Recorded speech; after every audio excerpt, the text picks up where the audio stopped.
এ যেন বিক্ষুব্ধ জনতার উত্তাল জনসমুদ্র, এ যেন এক টুকরো ফিলিস্তিন। সারা বিশ্ব আজকে প্রতিবাদ মুখর হয়ে উঠেছে। বর্তমানে যে গণহত্যা পরিচালিত হচ্ছে দীর্ঘ একটা সময় ধরে, এটি শুধুমাত্র একটা ধর্মীয় সাথে সীমাবদ্ধ নয়, বরঞ্চ এটি একটা মানবতা বিরোধী অপরাধে পরিণত হয়েছে। তাই আমাদের প্রত্যেকের উচিত ধর্ম বর্ণ নির্বিশেষে, ব্যক্তি নির্বিশেষে যার যার অবস্থান থেকে যতটুকু সামর্থ্য কুলায় প্রতিবাদ কর্মসূচিতে নেমে আসা এবং প্রতিবাদ স্বরূপ যতটুকু সামর্থ্য কুলায় আমাদের শেষ পর্যন্ত প্রচেষ্টা চালিয়ে যাওয়া। ইসরায়েল যে আগ্রাসন গত 17 মাস ধরে চালাচ্ছে গাজার উপর, সে আগ্রাসনের বিরুদ্ধে ফুঁসে উঠেছে সারা বিশ্ব। সেই সাথে আজকের ঢাকাও কিন্তু জবাব দিচ্ছে আগ্রাসী ইসরায়েলকে। সবার মুখে মুখে ফিলিস্তিন মুক্তি স্লোগান, সবাই চায় ফিলিস্তিন মুক্ত হোক, স্বাধীন হোক।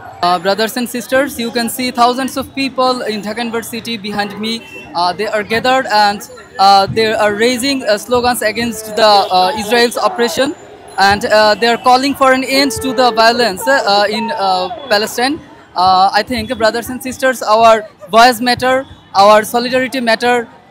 We can say that Palestine will be free from the river to the sea, and we are here. We are with our Palestinian brother. যে আমরা ফিলিস্তিনের সাথে আছি এবং ইসরায়েলের এই বর্বরতার বিরুদ্ধে আছি, এটা জানান দেওয়ার জন্যই মূলত আজকে আমাদের এই জমায়েত। আমরা একজন মুসলিমবাসী হিসাবে বাংলাদেশের সাধারণ মুসলিম যে জনতা আছে, তারা আমরা কোনোভাবেই এই নৃশংস হামলাটা আমরা মেনে নিতে পারি না। আমরা আমাদের সবার পক্ষ থেকে, নট অনলি মুসলিম, সবার পক্ষ থেকে মানবিক দৃষ্টি থেকে আমরা আসলে গাজার জন্য প্রতিবাদের কণ্ঠস্বর তুলে ধরা উচিত। এটাই হচ্ছে, আর যে কোনোভাবে ইসরায়েলকে সব দিক থেকে বয়কট করতে হবে আমাদেরকে, না হলে আসলে গাজাকে বাঁচানো সম্ভব না। পৃথিবীর 800 কোটি মানুষ, 200 কোটি মুসলমান, এর বাইরে আছে জাতিসংঘ, আছে ওআইসি এবং আরব বিশ্ব, সবাই চুপচাপ দেখছে গাজার এই গণহত্যা।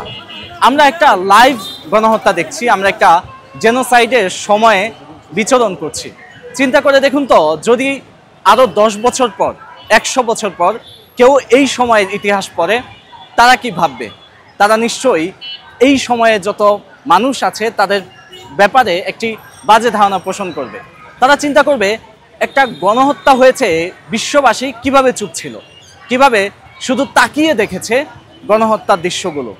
শিশুদের মস্তকহীন শরীর, বাবাদের আহাজারি, সন্তানহারা মায়ের আকুতি, এই সব কিছুই আমরা শুধু দেখে চলেছি।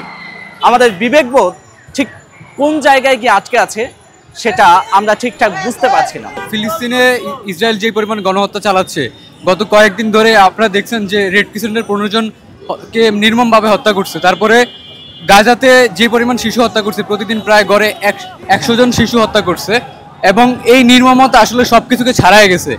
বর্তমানে আসলে গাজার কিছুই অবশিষ্ট নয়, সব কিছু প্রায় ধ্বংসপ্রাপ্ত হয়ে গেছে। এখন আমরা যদি সারা পৃথিবী থেকে প্রতিবাদের কণ্ঠস্বর না তুলি, তাহলে আসলে এই গাজাকে রক্ষা করা সম্ভব না। তাই সারা বিশ্ব আজকে আওয়াজ তুলেছে, সেই সাথে ফুঁসে উঠেছে আজকের ঢাকা। ঢাকা থেকে এই চরমপত্র আমরা তেল আবিবকে জানাচ্ছি। আমরা জানাচ্ছি আমরা আছি ফিলিস্তিনের সাথে, আমরা আছি মাজলুমের সাথে।